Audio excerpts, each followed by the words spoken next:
Good evening, children. Jedna curica, lijepa kao san, sa 7 prijatelja je svaki dan. Druže se, jedu i piju, a najviše se, vjerujte mi, smiju. A znate li da treća je ovo priča što u crtiće pretvori jedan čiča? Uživajte sada svi, a na ovaj način vam je darujemo mi. Once upon a time, on a cold winter's day, as the snowflakes were falling softly and swiftly, a queen sat sewing by her window.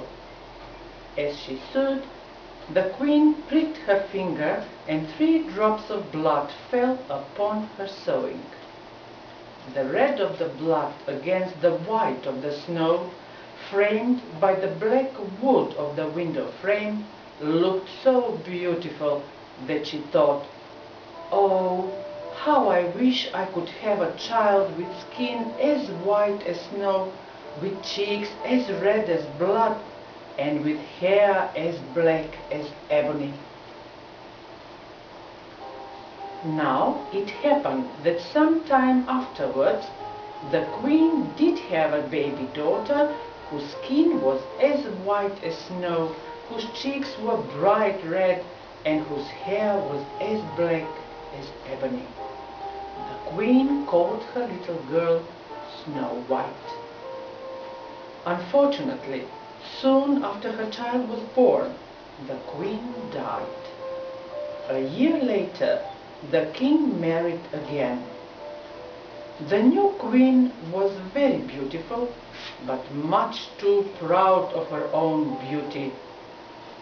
Often she stood in front of her magic mirror and asked, "Mirror, mirror on the wall, who is the fairest of them all?" The mirror, for it could speak only the truth, always replied, "Thou, my queen, art of the fairest of them all." Meanwhile, Snow White was growing into a beautiful young girl. One day it happened that when the queen stood in front of her mirror, it said, "The truth I must speak, and I vow that the child Snow White is more lovely than thou." When the queen heard these words, she was angry and jealous. Hatred for Snow White filled the queen's heart. She commanded a huntsman to take Snow White into the forest and kill her. The huntsman led Snow White deep into the forest. When he stopped and drew out his knife to kill her, the poor child wept and begged him to spare her life. "Please do not kill me," she pleaded. When the huntsman saw the tears on such a young and beautiful face, he took pity on her. He put away his knife and let her go free. Snow White ran off into the great forest. She didn't know which way to go, nor yet what would happen to her. She heard the roars of wild animals, and she ran on and on. By evening, her feet were sore, her clothes were torn, and her arms and legs were scratched. Just as Snow White was ready to fall down with weariness, she came to a little cottage. She knocked on the door. Knock, knock. There was no reply. She tried the door, and it opened, so she went inside to rest. Everything inside the cottage was small and neat. Against the wall stood 7 little beds, each covered with a white bedspread. Snow White was tired and longing to sleep. She tried 6 little beds, but none suited her until she came to the 7th, which felt just right. She lay down, and soon she was fast asleep. Now, the cottage belonged to 7 dwarfs, who had spent all day in the mountains digging for gold. As they entered their cottage that evening, they noticed that their beds were not as neat as when they had left them. "Look who's in my bed," the seventh dwarf called to the others. The dwarfs stood around the bed together and gazed at the beautiful girl sleeping soundly. As the dwarfs were anxious not to waken Snow White, they tiptoed away and ate their supper very quietly. In the morning, when Snow White first awoke and saw the seven dwarfs, she was rather frightened. The dwarfs, however, spoke kindly to her, and when she told them her sad tale, they were full of pity to her. "If you will look after us," they said, "you can live here and we shall take care of you."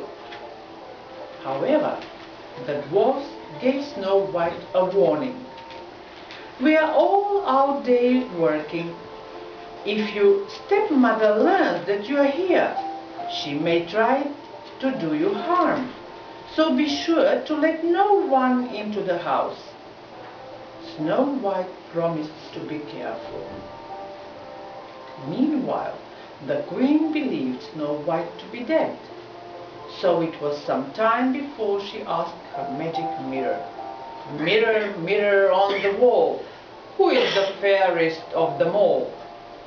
She could not believe her ears when she heard this reply.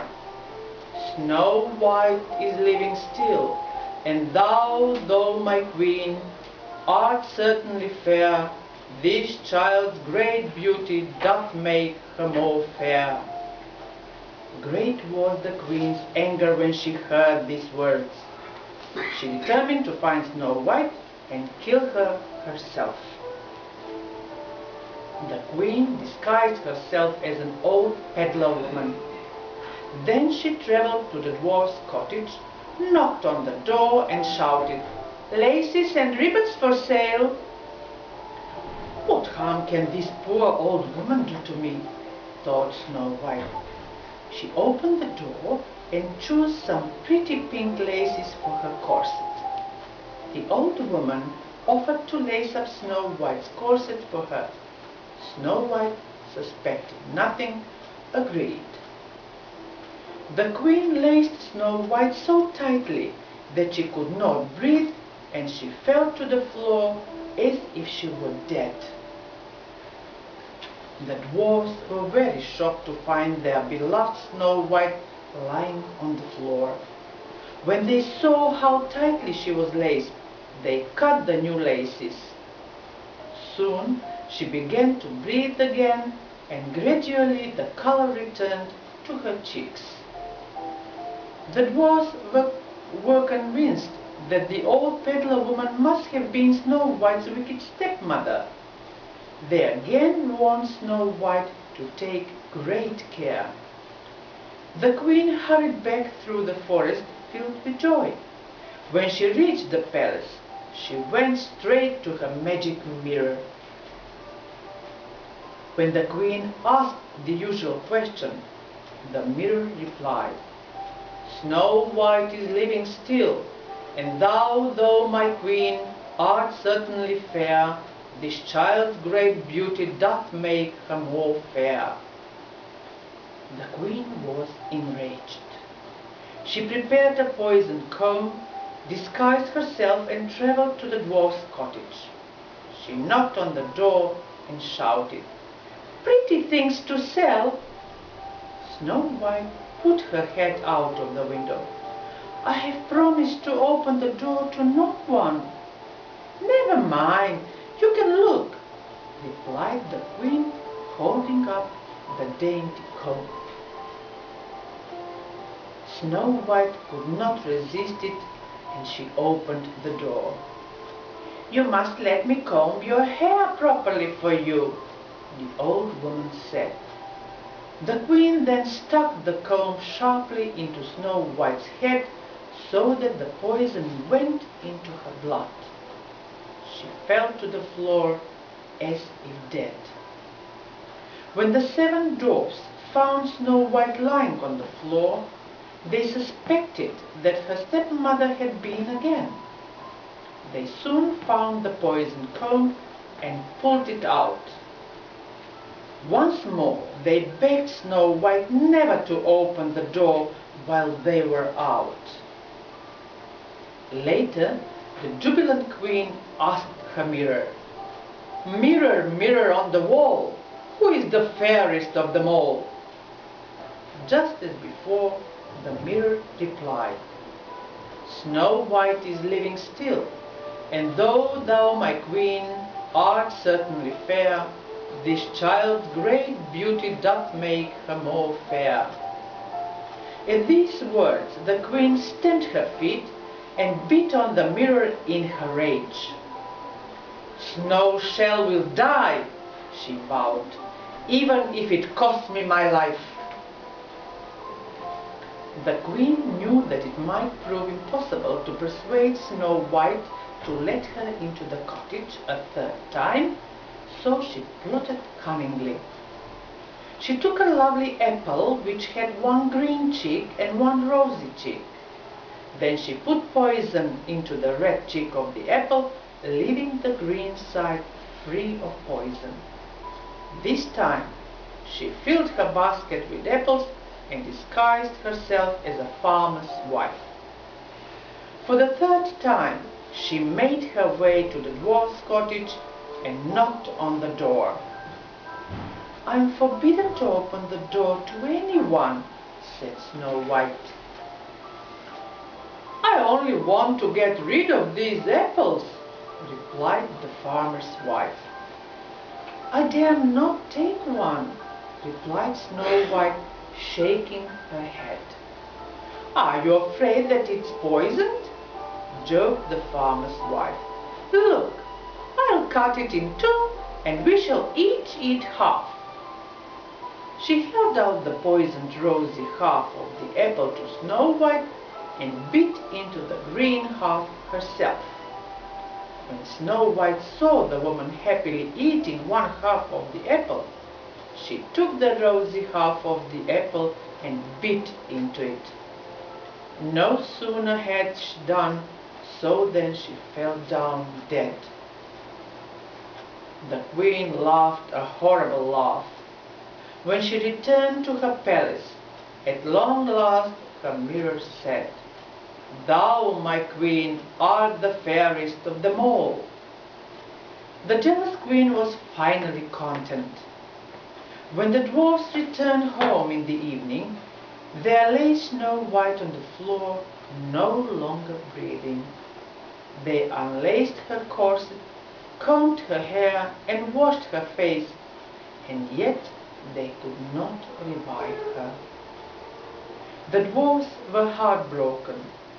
They knew they must bury their beloved Snow White, but they could not bear to do so. The dwarfs had a glass coffin made in order that they might still see Snow White. Then they each took it in turn to sit by the coffin day and night. There Snow White lay as if still alive, but sleeping, with her skin as white as snow, her cheeks as red as blood, and her hair as black as ebony. Even the birds came and wept to see her lying so still. One day it happened that a prince found the glass coffin. He fell in love with the beautiful girl inside. "Let me have the coffin," he begged the dwarfs, "and I will give you whatever you ask." But they only answered, "We would not part with Snow White for all the gold in the world."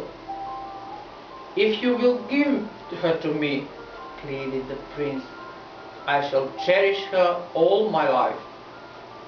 At length the dwarfs took pity on the prince and agreed to give him the coffin. As the prince's servants were carrying the coffin down the mountainside, they stumbled on the roots of a tree. The coffin was so badly jolted that the piece of apple which had stuck in Snow White's throat was flung out. She opened her eyes, lifted up the lid of the coffin, and sat up. The prince was overjoyed to see her alive.